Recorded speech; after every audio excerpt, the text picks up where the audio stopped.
the first time the UK women's basketball team met Georgia this season, they lost a one-point heartbreaker in Athens.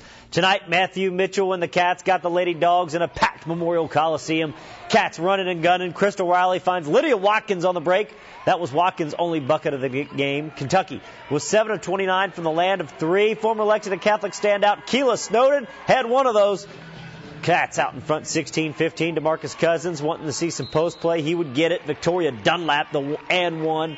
13 points and 8 boards for the junior. Adia Mathis, the freshman, had herself a night. That Jay, and she had 15. The Cats get their revenge. Kentucky beats Georgia 64-48, improving to 21-3 on the year and 9-2 in the SEC.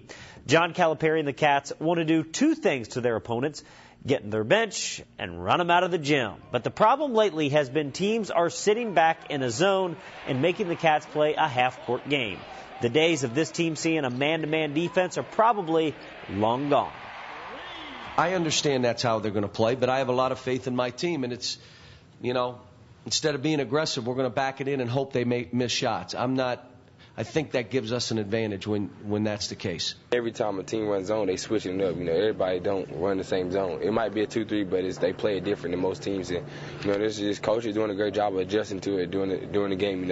He's doing it on the spot, and I think our team is learning good with it on the spot. We just got to make shots and finish plays. The season is definitely a grind, and after the Alabama game, at least one of the freshmen admitted being a little fatigued. We just going to keep getting better. We just got to start resting up, because I think as freshmen, our body's getting wore down, and we just got to fight through it. Oh, no, I'm fine. Compared to last year, I'm fine.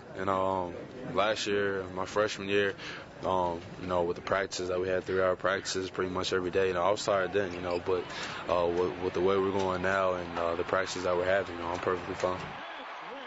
The buzz of the day: would Rick Pitino be the next head coach of the New Jersey Nets? A New York Daily News report said he was interested in the job. However, Pitino later told ESPN.com's Pat Forty that's not the case.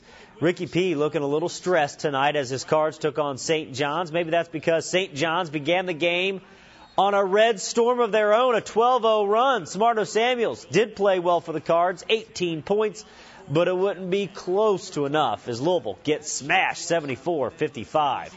Morehead State at Eastern Illinois Eagles trail by 2 when May Stallworth dials it up from distance.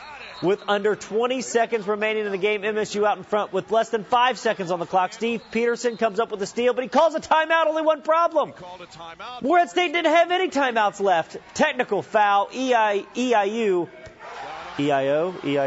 knocks down 2 free throws to seal it. They go on to win it 76-75. Elsewhere in the OVC, Eastern Kentucky beats Southeast Missouri State on the road 59-56. Happy Osborne in Georgetown hosting the Cumberlands in Alumni Gym. Adrian Graves working down low for the Patriots.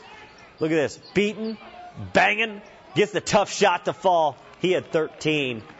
Loving the orange hair, by the way, in the stands. But watch Vic Moses on the other end for the Tigers. The former Henry Clay Blue Devil with 13 points and 6 boards. Georgetown gets the W, winning at 66-57. On the high school scene, Henry Clay taking on Dunbar. Blue Devils looking for the long ball. Marquel Johnson buries the triple. 15 points and 6 boards for Johnson. On the other end, Dunbar was hitting the glass. Lamont Johnson skies for the board, gets the putback. 12 points, 13 boards for him. Henry Clay gets the win. They beat Dunbar 62-55. Congratulations to the ladies of Madison Central and Franklin County.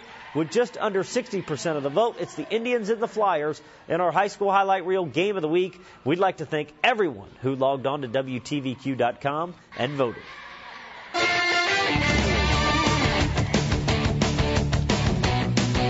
Ole Miss Mississippi State Bulldogs forcing the turnover on D, and Rayburn Johnson will finish the deal on the other end. Mississippi State wins it, and this is our Jack Kane Ford Play of the Day.